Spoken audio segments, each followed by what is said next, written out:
Hi, my name is Tom Sullivan, Doc Sullivan. I'm from Ireland and I'm over here at the Pescare Show to tie some flies and to show some stuff from Fulling Mill. I'm the Irish agent for Fulling Mill. I'm based on the west coast of Ireland and I'm also a fly fishing guide based on the west coast of Ireland. So that's a bit for me. I'm delighted to be here at the Pescare Show. This is my second time. I was here last year. Really enjoyed it. Delighted to get asked back again. It was really fantastic and it's been a great show. It's really busy so far. So I'll just get you through then what I'm going to do in here. When I came last year, I tied some more international type of flies, but I thought this year what I'm going to do is I'm actually going to concentrate on Irish flies. And for that reason, these are flies that are used mainly solely in Ireland, maybe a bit in Scotland too. And we call them bumbles. And you might see here that they're invented by this man, who's a bit of a guru in Ireland, and his name is Kingsmill Moore. And he invented the bumble flies. So I'm going to tie you a simple one now, because if I go for the full-fledged bumbles, they take a bit longer. So the hook I'm using here is a Fulling Mill 50-25. It's a barbless hook I'm using there.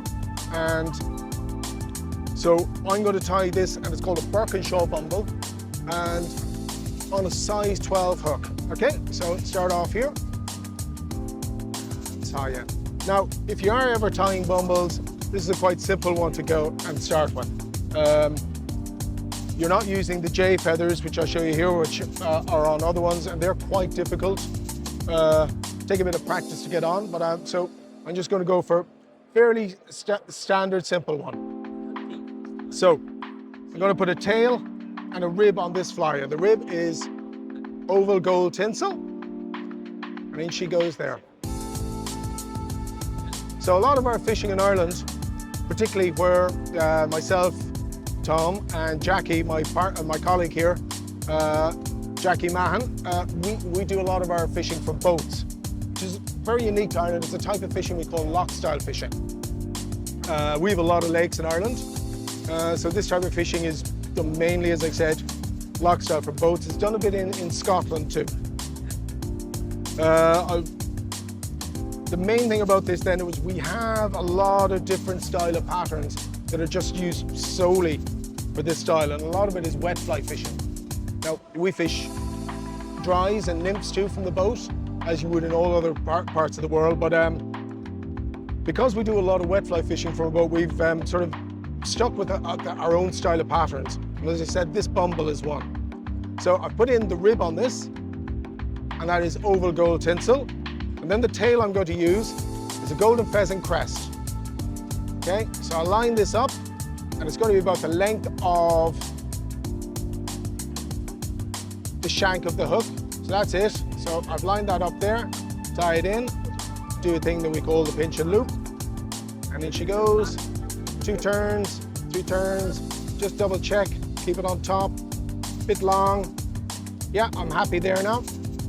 So I will bring the thread back to the back. There we go. Now, so I'm going to tie this off now. So I get my scissors and tie off this loose end. Keep it at an angle there. So the body's going to be flat. Now I'm going to bring the thread up and down. So I'll have a nice even under body to put my dubbing on. Now, this tail on the wet fly is that bit long, but what we like for it when we're fishing is we like it that bit longer. Basically, what we're looking with it is that it's representing the shock of a fly as it's emerging. So basically, as a fly hatches, this is representing a lake olive, which is a cousin of the mayfly. When it comes up, it has a shock. It jumps out of the shock and breaks through the water. So this tail is going to represent that. So the dubbing I'm going to use a dark sooty olive. Sooty olive is a very popular colour in Ireland. And that's it there. So I take that out, and this is a seal's fur substitute. It's a synthetic material, and I'm going to use a bit of this too, a bit of flash. So what this is, just a small little bit in with it, just to give it a bit of twinkle. Right, so I mix that in. So I'm happy with that now. And that's going to be my body. Now there are a lot of ways to dub and there are dubbing tools. I go rough and ready the old style. So catch it, I pinch in the one direction, twist in the one direction.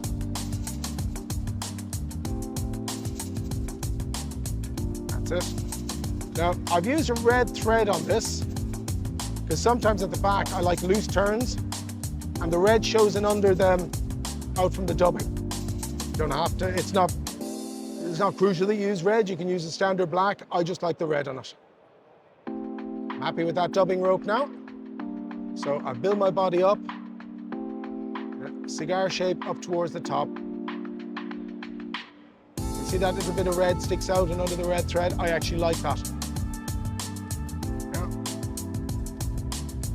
So I'm leaving a bit of room at the top. Excellent.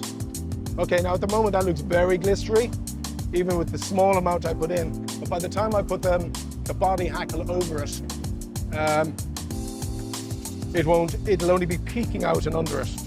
Okay, so now I'm gonna use body hackle. And this is a grizzle dyed olive.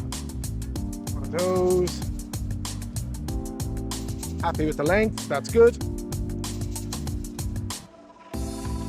Okay.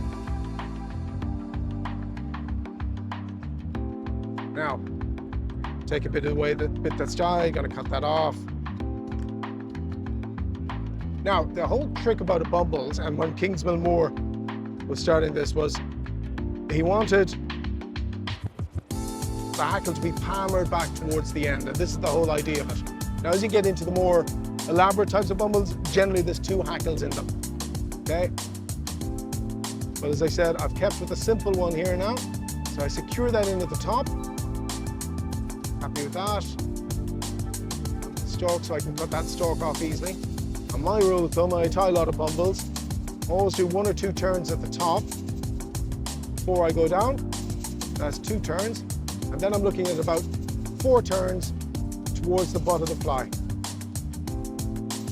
2, 3, and 4. So I'm happy with that now.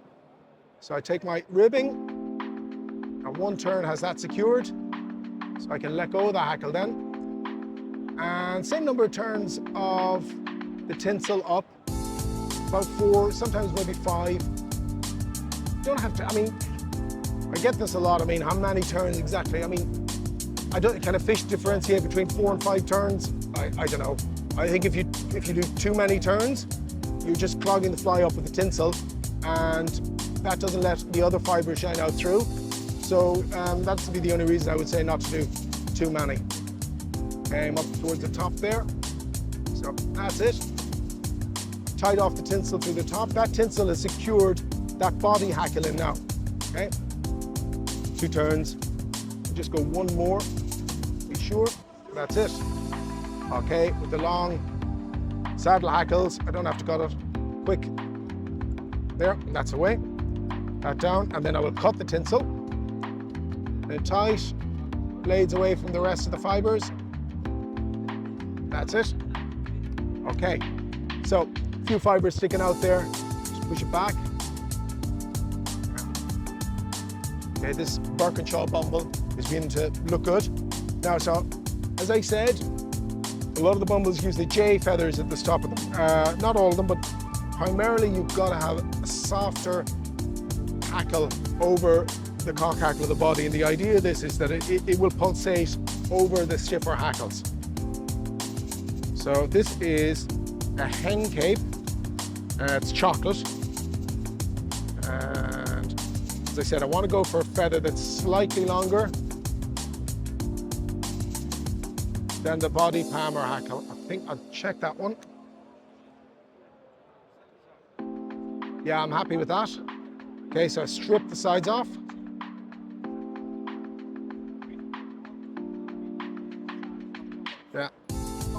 Yeah, very happy with that. Okay, getting there. Now, As I said, this pattern, I use this pattern a lot in April in Ireland when we get the hatches of lake olives. It'll be really good. It was invented by a guy who stayed in a lodge down the road from me by the name of Burkinshaw.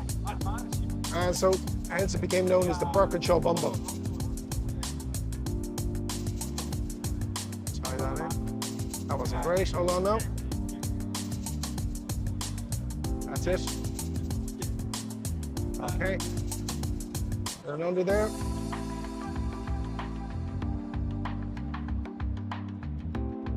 So with the softer hen hackles at the front, I generally tie them in tip first, because they're kind of weak.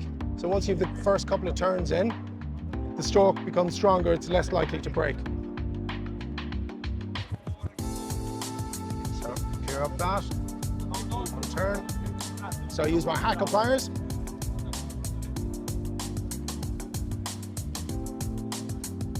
Right. Now the trick with any hen hackle at the front is stroke it back after each turn. So that's the first turn. And with each turn, I will be going towards the eye of the hook, building it out towards it. Yeah. Now that turn, just get it in closer. You want them touching turns. Up. So that's my 3 turns. Kind of happy with that now. I'll bring a half turn over here while pulling them back. You can see that. So my half turn. Applying pressure to the hackle pliers there. 1 turn, secures.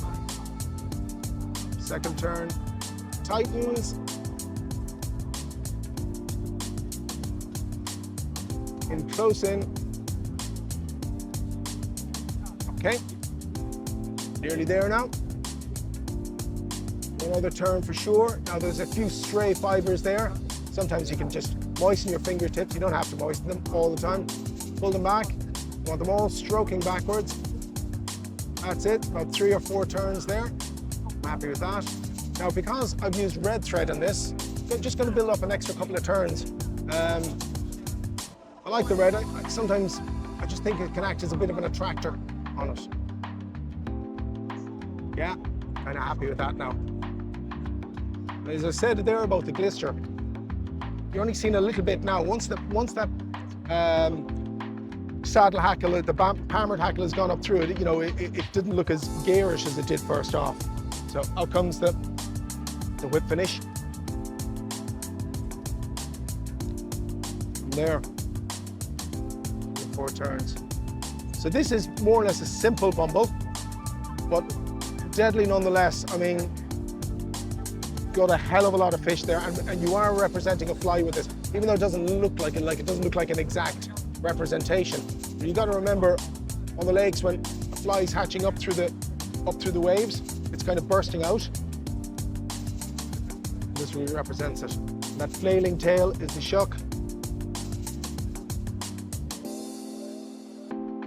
There is one of the bumbles, Burkinshaw Bumble. Thank you very much.